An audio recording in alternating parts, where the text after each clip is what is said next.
नमस्कार, मैं हूं आपके साथ प्रिया तिवारी और आप देख रहे हैं के न्यूज। शुरुआत करते हैं खबरों की। यूपी विधान परिषद में स्थानीय प्राधिकारी निर्वाचन क्षेत्र के 27 सीटों की मतगणना सुबह 8 बजे से शुरू हो चुकी है। पहली जीत बहराइच से भाजपा की प्रज्ञा त्रिपाठी ने की, वहीं मतगणना एक साथ 27 जिलों में शुरू हुई।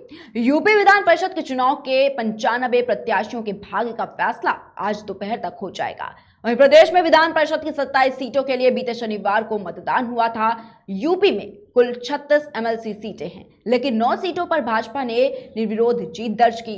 एक और सीट पर भाजपा की जीत होने के बाद अब 27 में से 26 सीटों पर मतगणना चल रही है। इन सीटों पर कफल खान समेत कई दिग्गजों की प्रतिष्ठा दांव पर है। वहीं वाराणसी और आजमगढ़ सीट पर लोगों की खास नजर है। ऐसा इसलिए क्योंकि इन दोनों सीटों पर भाजपा की प्रतिष्ठा की लड़ाई है। वाराणसी के साथ बलिया, जौनपुर और आजमगढ़ भी वैसी सीटों में है जहां के रिजल्ट को लेकर लोगों में अधिक उत्सुकता है। यहां मतगणना शुरू हुई है और सबसे पहले मतपत्र के प्रथम वरीयता के आधार पर वैधता की जांच की जा रही है।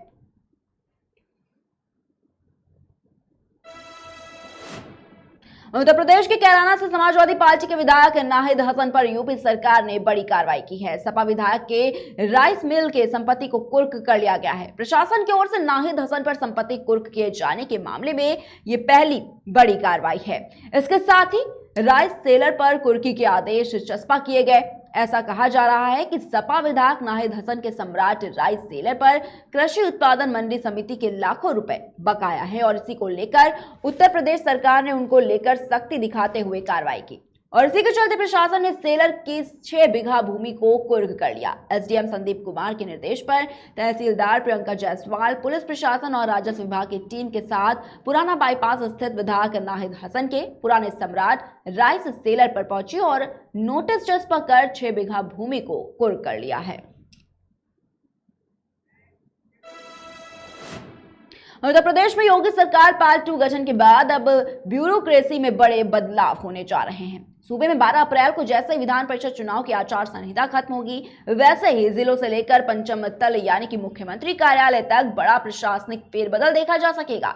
सूबे में आईएएस, आईपीएस, पीसीएस और पीपीएस अफसरों की बड़ी संख्या में तबादले होने हैं, जिसकी अब रूपरेखा भी तैयार की जा रही और अब बस इंतजार चुनाव आचार संहिता खत्म होने का है।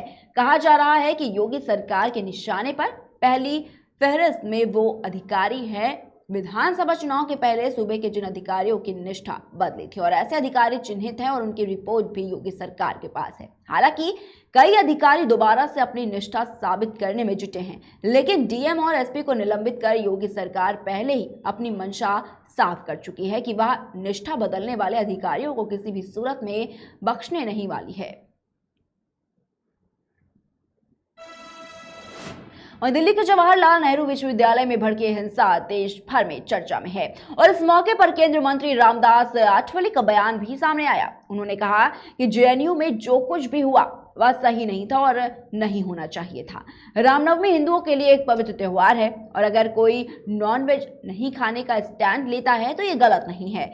सभी विचारधाराओं को स्वीकार करना चाहिए। दोषियों पर मामला दर्ज किया जाना चाहिए। आपको बता दें कि जेएनयू में 2 पक्षों के बीच हंगामा हुआ था, जिसके बाद बसंत कुंज नॉर्थ थाना पुलिस ने दोनों पक्षों की शिकायतों पर केस दर्ज किया। वहीं प्राथमिक जांच में पुलिस वायरल वीडियो में दिख रहे छात्रों के फोटो लेकर जेएनयू प्रशासन से उनकी पहचान करने की कोशिश कर रही। इस हिंसा के एक पक्ष में एबीवीपी थी और दूसरी तरफ लेफ्ट। एबीवीपी की माने तो कावेरी हॉस्टल के छात्रों ने रामनवमी पर पूजा का आयोजन किया था, लेकिन लेफ्ट के लोगों ने इसका विरोध किया और वार्डन के नाम से फर्जी नोटिस लगाया कि यहाँ पूजा नहीं हो सकती। इसके बाद वो लोग सुबह से ही माहौल बिगाड़ने की कोशिश करने लगे।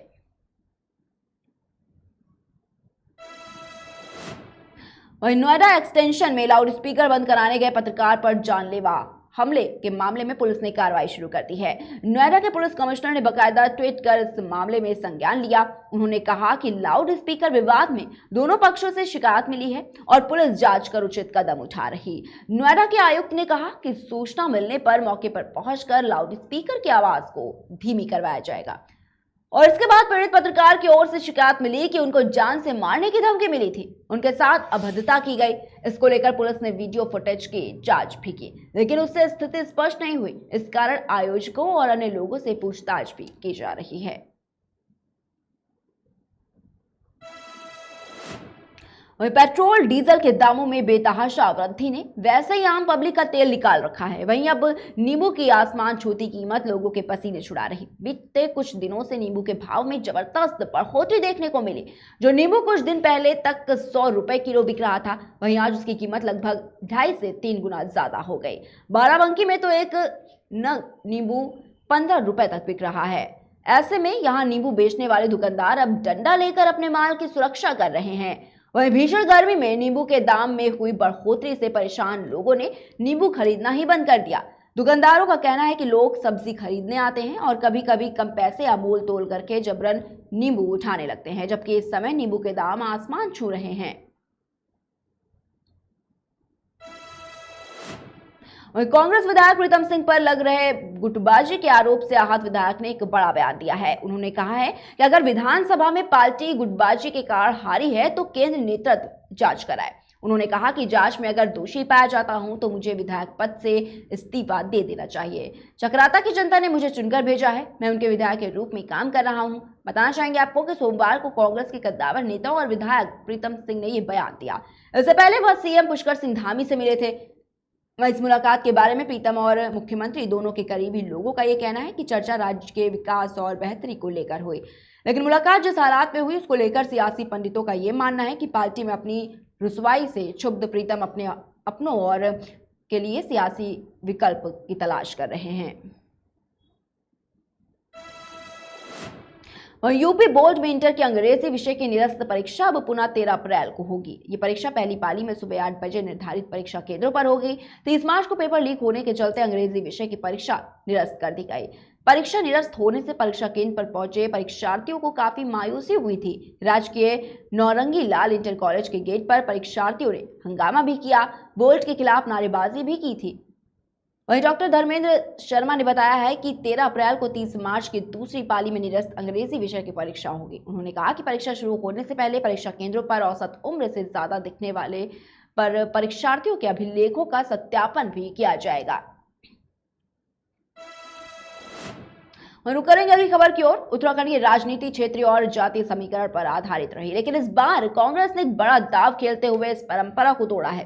तीनों ही महत्वपूर्ण पद प्रदेश अध्यक्ष, नेता प्रतिपक्ष और उप नेता प्रतिपक्ष पर अब कुमाऊं की झोली में डालकर गढ़वाल को खाली हाथ कर दिया। हालांकि एक दलित चेहरे को महत्वपूर्ण जिम्मेदारी देकर जातीय समीकरण साधने में पार्टी कामयाब रही। वहीं 5 विधायक देने वाले हरिद्वार के हाथ भी खाली रह गए। गौरतलब है कि विधानसभा चुनाव के बाद हार की नैतिक जिम्मेदारी लेते हुए गणेश गोदयाल ने 15 मार्च को इस्तीफा दिया था।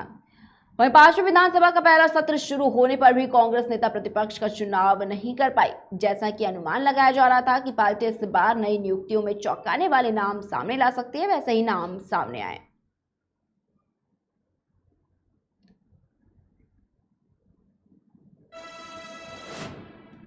और मुख्यमंत्री के लिए सभद्र भाषा का प्रयोग करने वाले सपा विधायक शहजाद इस्लाम की मुश्किलें थमने का नाम नहीं ले रही। मुख्यमंत्री के खिलाफ इस टिप्पणी के बाद 7 अप्रैल को जहां बीटीए के बुलडोजर ने बरेली रामपुर हाईवे स्थित सीबीगंज थाना क्षेत्र के परसाखेड़ा में विधायक का अवैध पेट्रोल पंप बुलडोजर से जमींदोज कर दिया, तो वहीं अब उनकी करोड़ों की संपत्ति पर फिर बुलडोजर चलने की तैयारी है।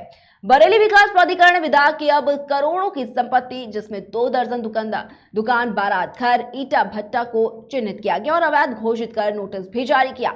वहीं बीडीए के अधीक्षण अभियंता राजीव दीक्षित ने बताया है कि सपा विधायक शहजाद इस्लाम की सभी संपत्तियों के खिलाफ जांच की जा रही है और इस दौरान पता चला कि विधायक की बरादरी थाना क्षेत्र में शहदाना चौराहे पर बनी 2 दर्जन दुकानें, इसी थाना क्षेत्र में स्थित एक बारात घर, रामपुर रोड पर स्थित एक ईट भट्टा और एक फार्म हाउस भी बीडीए की अनुमति के बिना बनाया गया। वहीं इस पूरे मामले में बीडीए के अधीक्षण अभियंता राजीव दीक्षित का कहना है कि विधायक शहजाद इस्लाम की करोड़ों की संपत्ति चिन्हित की गई है। अवैध रूप से बनाई गई संपत्ति को लेकर नोटिस भी जारी किया गया। विधायक के ईट भट्टे को अवैध घोषित कर ध्वस्तीकरण के आदेश भी जारी कर दिए गए हैं।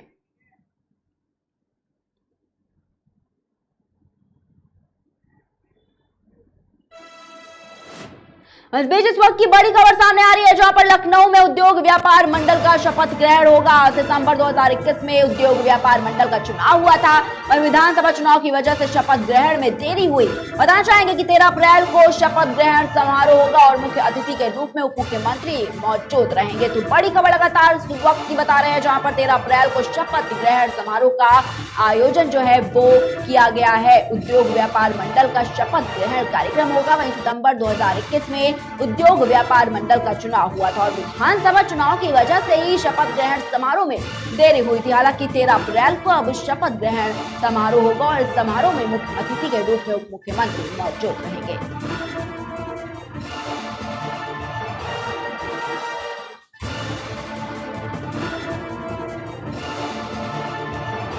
तो बड़ी खबर लगातार इस वक्त की बता रहे हैं, जहां पर 13 अप्रैल को अब शपथ ग्रहण समारोह का आयोजन जो है वो किया जा रहा है। बताना चाहेंगे आपको कि सितंबर 2021 में उद्योग व्यापार मंडल का चुनाव हुआ था। तो लखनऊ से बड़ी खबर आपको बता रहे हैं, जहां पर उद्योग व्यापार मंडल का शपथ ग्रहण समारोह होने वाला है। सितंबर 2021 में उद्योग व्यापार मंडल का चुनाव हुआ था। आज प्रेस कॉन्फ्रेंस 13 तारीख को लखनऊ में आयोजित होने वाले भव्य समारोह शपथ ग्रहण समारोह हो रहा है। लखनऊ में 13 तारीख को पूरे प्रदेश से हजारों की संख्या में लोग व्यापारी पहुँचेंगे। उसी संदर्भ में यहाँ रखी गई, क्योंकि 2023 में ही उद्योग व्यापार मंडल की 50वीं वर्षगांठ मनाई जा रही है और अभी सितंबर 2021 में लोकतांत्रिक तरीके से उद्योग व्यापार मंडल का चुनाव हुआ था, जिसमें प्रदेश के कम से कम 5000 व्यापारी ने भाग लिया था। लोकतांत्रिक तरीके से चुनाव हुआ, जिसमें श्री मुकुंद मिश्रा जी सर्वसम्मत से अध्यक्ष चुने गए और दिलीप सेठ जी और राजेंद्र गुप्ता जी इनको सर्वसम्मत से महामंत्री चुना गया और अन्य पदाधिकारी भी चुने गए। लेकिन क्योंकि सितंबर के बाद चुनाव आ गए उत्तर प्रदेश में, इसलिए शपथ ग्रहण समारोह टल गया। फरवरी में हम लोगों ने कोर कमेटी की बैठक हुई, जिसमें तय की गई 13 मई को 13 अप्रैल को ही लखनऊ में भव्य समारोह था और उसी का शपथ ग्रहण और व्यापारी सम्मेलन 13 तारीख को लखनऊ में आयोजित है। इसी संदर्भ में हमने पत्रकार वार्ता आपको बुलाया है। उसमें बांदा जनपद के संपूर्ण प्रदेश से लगभग 100 व्यापारी पदाधिकारी, ट्रेड क्षेत्र इकाइयों के पदाधिकारी, व्यापार मंडल के पदाधिकारी, प्रदेश के पदाधिकारी, युवा महिला व्यापार मंडल के पदाधिकारी भाग लेंगे और इस कार्यक्रम के मुख्य अतिथि उत्तर प्रदेश सरकार के डिप्टी सीएम श्री ब्रजेश पाठक जी, जो उत्तर प्रदेश सरकार के स्वास्थ्य मंत्री भी हैं, विशिष्ट अतिथि के रूप में माननीय भानु प्रसाद सिंह वर्मा, उत्तर प्रदेश सरकार में लघु सूक्ष्म और मध्यम उद्योग मंत्री हैं। साथ ही विशिष्ट अतिथि के रूप में अजय मिश्रा जी, जो केंद्रीय गृह राज्य मंत्री हैं, ये शिरकत करेंगे। कार्यक्रम की अध्यक्षता प्रदेश अध्यक्ष श्री मुकुंद मिश्रा जी करेंगे। प्रदेश में 50 साल हमारे व्यापार मंडल को हो गए हैं, तो एक बड़ा आयोजन इसके बाद भी 50वीं वर्षगांठ है हमारे उत्तर प्रदेश उद्योग व्यापार मंडल के गठन। शायद देश के इतिहास में कोई व्यापारिक संगठन 50 साल अपने पूरे किए हैं। इस नाते भी हमने आपको कष्ट दिया है कि हम अपेक्षा करेंगे कि जितने पुराने नए सारे पदाधिकारी हैं वो 13 तारीख को लखनऊ में अटल कन्वेंशन सेंटर में पहुंचेंगे। फिलहाल रुकते एक छोटे से ब्रेक के लिए, जल्द हाजिर होंगे। Feel the power of Indian.